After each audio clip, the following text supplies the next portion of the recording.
Almost there. Almost done with spring. Almost. Then it's time for summer. Yep. Summer workouts. Yes, sir. Getting right back to it. Yep. Grind don't stop. So I kind of have asked a version of this question for everyone, but, y'all right now are kind of where you knew you could be a year ago, right? When y'all were like, look, we know we've got it. We know we can go 13-0, and we know that we're not going to stop at this year because we've got guys waiting in the wings that are going to reload. So I think for y'all, it's kind of like, well, yeah, of course we are. We've been doing the work, but try to put yourself in the fans' shoes, and we're seeing this all from the outside. And what are some of the biggest things that y'all have maybe changed or at least tweaked to go from a team 2 years ago that was struggling to 13-0 now, headed into a season with so much expectation? What's up? Like I always say, and there's one thing I'm always try to preach to my boys is like, last year's last year, this year's this year. So, like the minor little tweaks and changes that we need is really just the mindset. Like we can't have the same mindset as last year because last year's team was last year's team. So if we come in this year and be even more hungry, because now everybody wants to, hunt us. Like, so now everybody say, okay, Florida State the big dog now, so that's the team that we got to knock off. So just going into every game, going into every practice, going into every workout with that mindset, just to attack the workout, knowing that it's people out there trying to outwork us and trying to get back on top, you feel me? So, like, really just mindset-wise, like, I feel like we can't have the same mindset as last year because, like I said earlier, like, last year is last year. So just trying to tweak those minor little things in our mind that's trying to tell us to maybe be complacent or, okay, I'm going to do the same thing I did last year. Like, but the same stuff that you did last year won't work this year because you have to continue to improve and get better. So that's really just the main thing that I try to preach to my boys. So, well, it's like it's so easy to think the floor is guaranteed, right? And think, okay, look, for example, we got 13 wins last year. We want to win 15 this year. Well, that's only 2 wins. Yep. And it's not, right? Yep. You have to go win 15 more times this year. Exactly. The 13's not guaranteed. Yep. And it is easy in any aspect of life, right? Whether it's work, school, football, parenting, whatever it may be. And just talking to y'all, if I wasn't allowed to see the record from last year, I think y'all won 5 games last year by how hungry you guys are to go out and prove. Like, is Coach doing what Georgia did? Like, is he writing fake articles and giving them to y'all to say you're going to go 7-5? I mean, where obviously it's trying to avoid complacency, but across the whole locker room, where does that hunger really come from? It's in the work. Like, the hunger is in the work. Like. And we don't really care about what other people may say. We don't really care about what other people have their expectations on us or whatever. Like, our hunger comes from knowing that our coaches care for us and that they love us and that they're gonna put their best foot forward. So we're gonna put our best foot forward. So like just like you said, like if you didn't look at us play, like if you would just look at our hunger and like how we like approach games, like you would think that we won 5 games. Like, but no, like. The work is in the details. So like each and every day, Coach Norvell preaches that to us, like just to get better. Like our standard is excellence, like the best. Like so, what you were yesterday, you have to bring it even more today. So really, just being consistent with that and just being disciplined with that, and then like if you do that, it becomes a routine. And then like if you can stay consistent in that, like the hunger and the drive and the work is going to show out there on the field. So that's. Yeah, no, it has, man. I mean, again, we've all seen the wins rack up, and Adam asks, and again, folks, if you want questions, you can just throw them in the chat, Twitter, Instagram, wherever you're at, and they'll pop them up. You just ask, can you talk about taking on a leadership role for the DBs and the defense? You are like one of the older guys now, so it's not just, hey, he's a super talented player. It's like, no, you're talented and the leader. How's that transition been? Me always being a football player, like my mom always preached to me like it don't matter what age you are, like you can become a leader. So yeah, now me being old and having experience and stuff like that, I've always viewed myself as a leader, but I feel like now just like how I do it has to, you feel me, increase. Like me being a vocal leader, like everybody know like on the field, you feel me, like I'm a talk my stuff, you feel me, but like I'm more of on like the quiet side.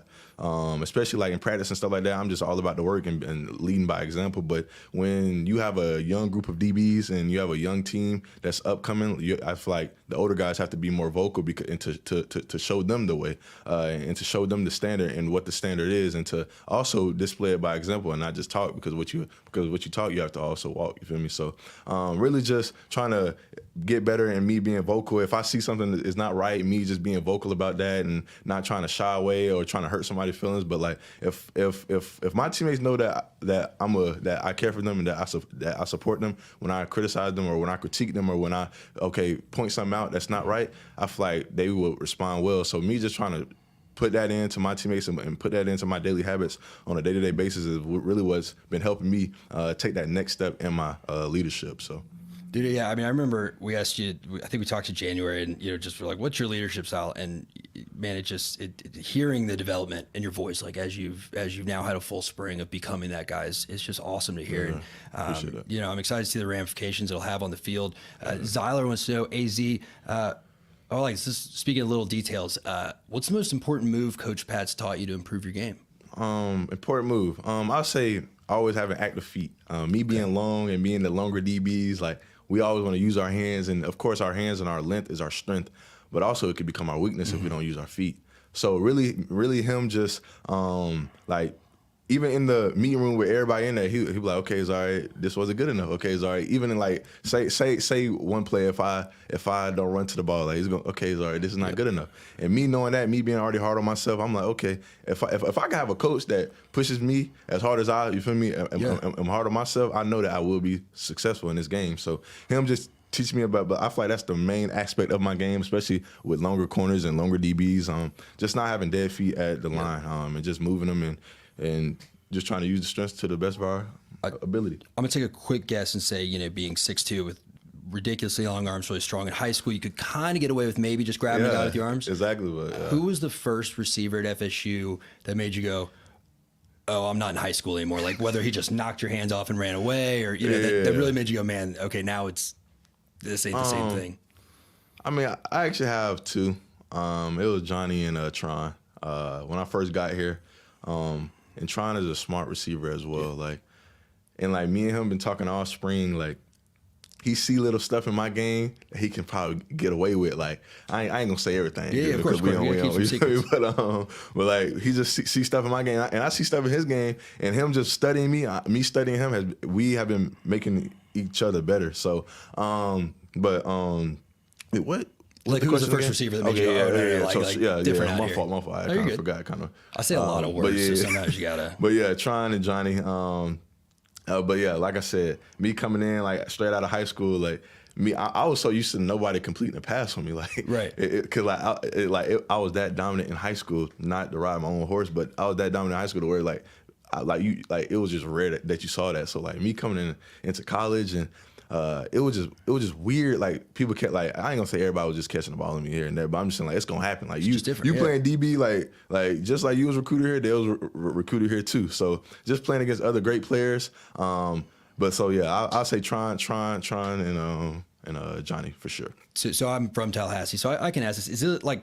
It's probably a harder adjustment for us North Florida guys too, right? Because when you're playing North Florida, you aren't playing against a bunch of other 4 or 5 stars right down the road in Miami. Yeah. All right, so we got one more. Sorry, guys. Can we make the questions a little bigger? Is there a way to expand the font? Sorry. What's your mindset coming into the season, knowing how big of a role you'll play physically on the defense? My mindset coming into the season is really like I always say in the past interviews I didn't had is really just working on my that really is what I'm working on is like my mindset. I know like Coach Storms is going to get me right in the weight room. I know Coach Novell is going to get me right on the field and stuff like that, and Coach Surtain and Coach Fuller.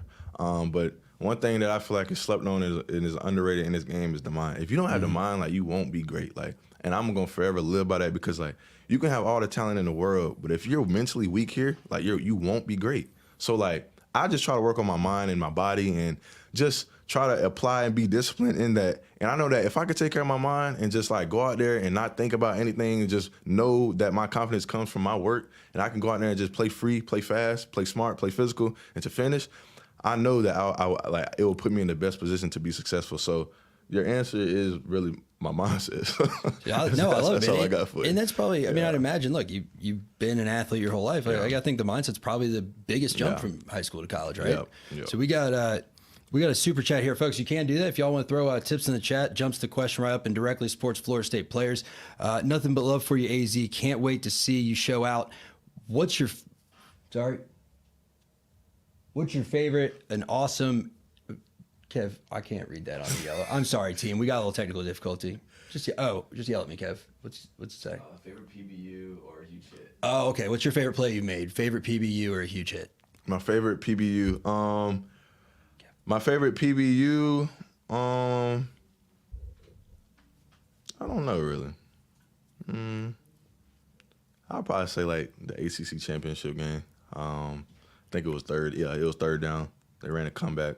That was just big in the game, knowing that we have to make as many stops as possible going into that game, and knowing that what was in our hands and what was in front of us going into that game. So I feel like that was probably one of my biggest PBUs and major hit.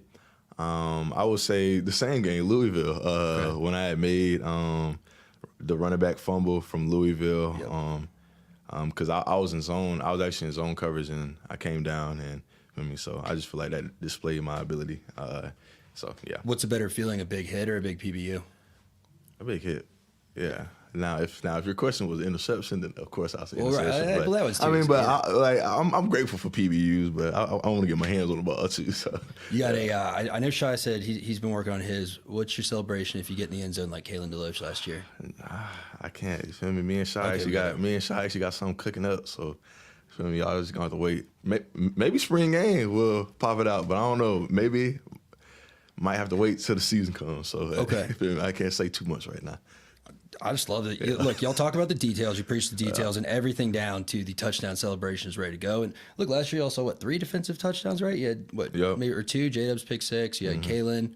I feel like there was one more in there somewhere.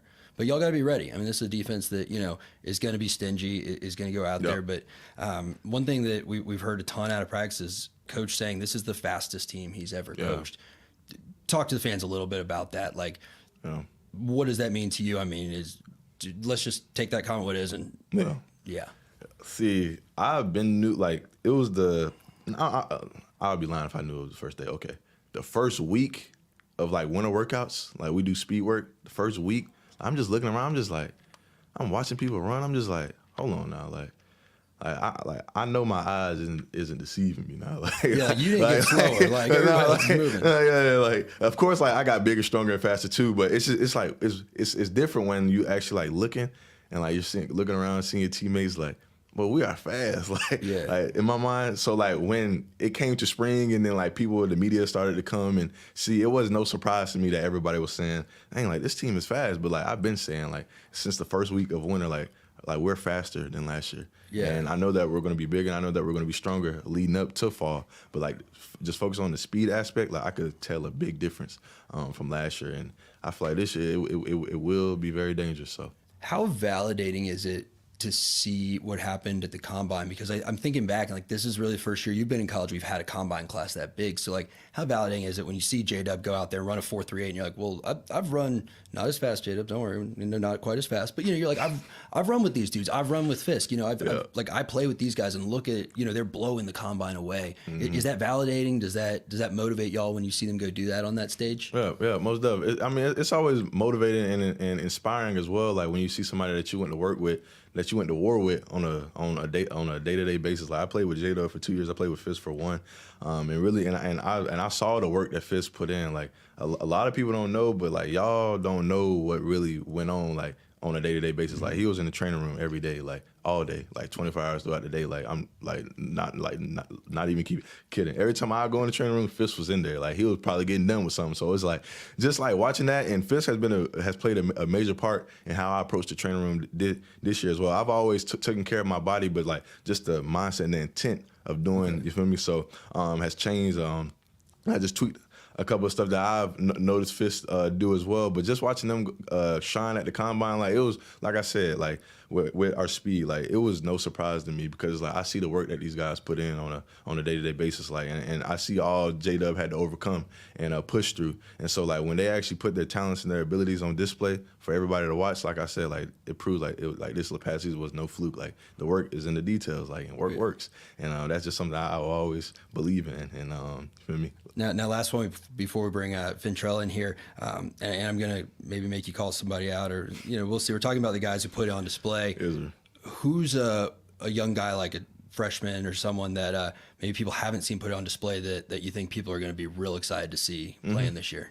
I'll say, well, I actually have a bunch, but since you asked, I'm gonna answer your question.